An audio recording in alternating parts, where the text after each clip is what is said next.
નમસ્કાર મિત્રો, જો તમને ચાલતા વખતે કે સીડી ચડતા વખતે શ્વાસ ચડતો હોય પણ બીજા કોઈ જાતના લક્ષણ ન હોય તો 5 કયા એવા પ્રાથમિક રિપોર્ટ છે જે તમારે સૌથી પહેલા કરાવવા જોઈએ? પહેલો રિપોર્ટ છે ઇસીજી એટલે ઇલેક્ટ્રોકાર્ડિયોગ્રામ. હૃદયના ધબકારા અનિયમિત છે અથવા હૃદયના ઉપર ભૂતકાળમાં કે નવો કોઈ હુમલાની અસર છે તો એ રિપોર્ટ ઉપરથી આપણે ખબર પડે.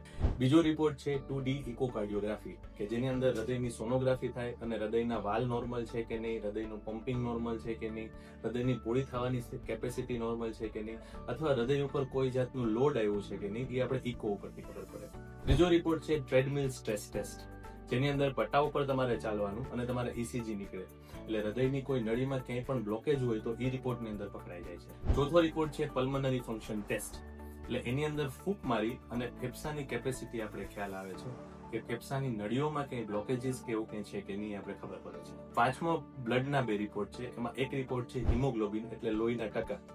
જો ગમે એ કારણોસર તમારા લોહીના ટકા ઓછા હોય તો તમને ચાલવાથી શ્વાસ ચડી શકે.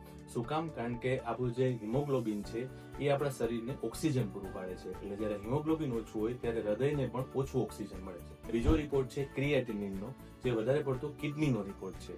હવે ક્રિએટિનિન કે કિડનીમાં જ્યારે કોઈ પણ કારણોસર સોજો હોય તો એના કારણે શરીરની અંદર પાણી ભરાય છે અને એના કારણે પણ શ્વાસ ચડે છે. અને છેલ્લી એક વસ્તુ છે ડીકન્ડિશનિંગ કે લો એફર્ટ ટોલરન્સ. હવે જે લોકોનું બેઠાડું જીવન છે, જે લોકોને એક્સરસાઇઝ કરવાની સાવ આદત નથી, એનો જોબ પણ એવો છે કે જેમાં એને કન્ટિન્યુઅસલી બેસવું પડે છે અને એ જ્યારે એક્ઝર્શન કરે છે, જોર કરે છે, ત્યારે પણ એને શ્વાસ ચડે છે.